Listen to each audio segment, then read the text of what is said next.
साथियों, आज के अखबारों में सेंट्रल बैंक डिजिटल करेंसी की भी काफी चर्चा है। इससे डिजिटल इकोनॉमी को बहुत बल मिलेगा।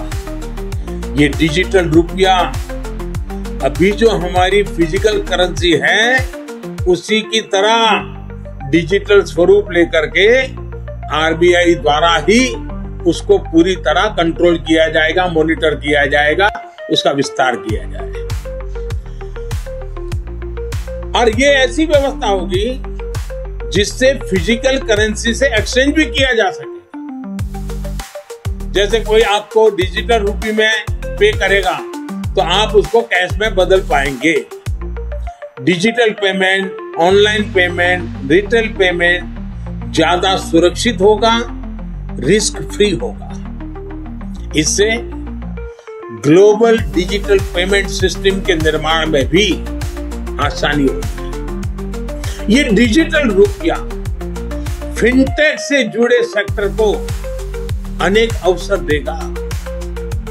इससे कैश को प्रिंट करने, हैंडल करने, डिस्ट्रीब्यूट करने में जो बोझ पड़ता है वो भी कम होगा।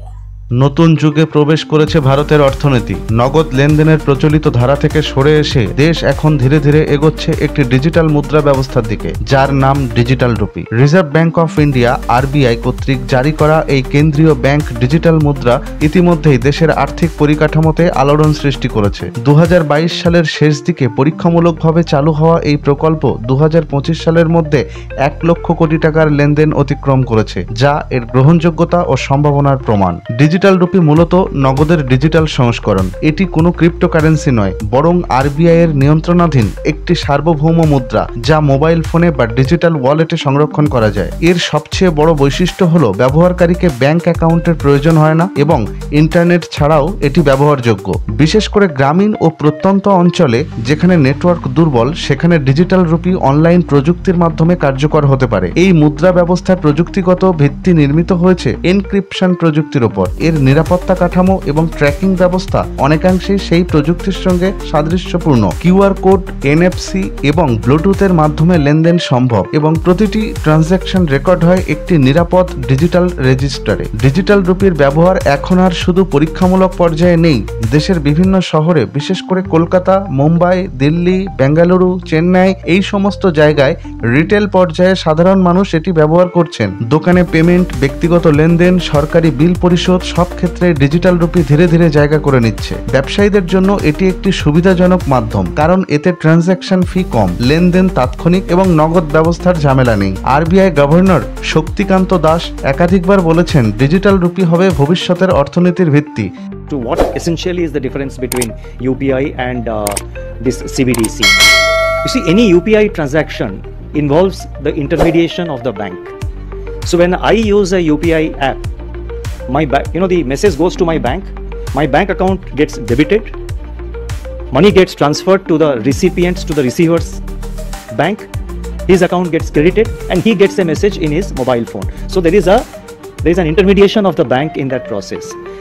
In CBDC, just as paper currency, you go to a bank, let us say you are drawing some 1,000 rupees currency notes. You draw 1,000 rupees, keep it in your purse, you go to a shop, you have to pay 500 rupees, you take out 500 rupees and pay. Here also, you will draw the digital currency and keep it in your wallet, which will be basically your mobile phone. And when you go and make a payment in a shop or to another individual, it will move from your wallet to his wallet. There is no routing or there is no intermediation of the bank. On the timeline, it was announced in the budget that it will be introduced this year. It will be introduced this year. Various technologies will be used. The only thing I would like to emphasize that the process of introduction would be gradual so that there is no disruption in the banking system or the financial system.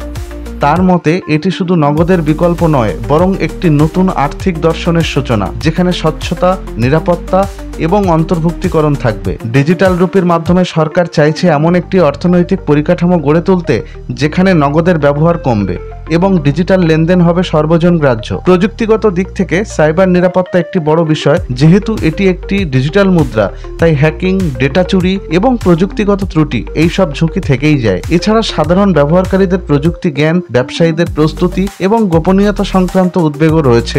আন্তর্জাতিকভাবে CBDC এখন একটি আলোচিত বিষয়। চীন ইতিমধ্যেই তাদের digital yuan চালু করেছে। ইউরোপীয় ইউনিয়ন, নাইজেরিয়া, ব্রাজিল সব দেশেই এই পথে এগোচ্ছে। ভারতের ডিজিটাল রুপি এই তালিকায় অন্যতম বৃহৎ প্রকল্প হিসেবে বিবেচিত হচ্ছে।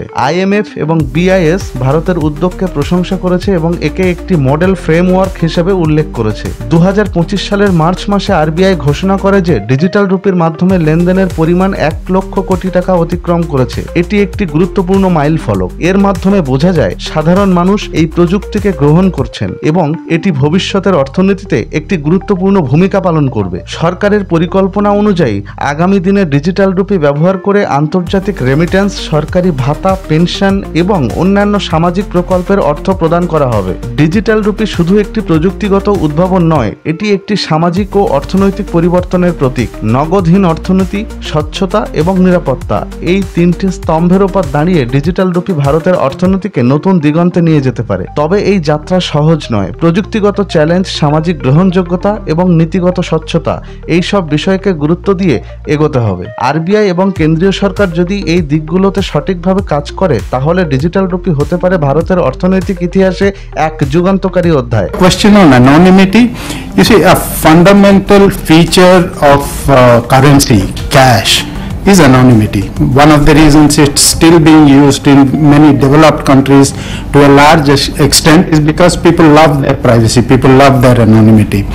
So for anonymity purposes, currency can be used. How anonymity is to be ensured in the case of a digital currency, because the normal understanding is anything digital leaves a footprint, can have various solutions. We are looking at largely first technological solution. We understand there are technologies possible to do that, so we can use any one of those. It is also possible to get a legal provision to ensure anonymity. So what exactly will happen will depend on how things evolve, but anonymity is a basic feature of currency and will have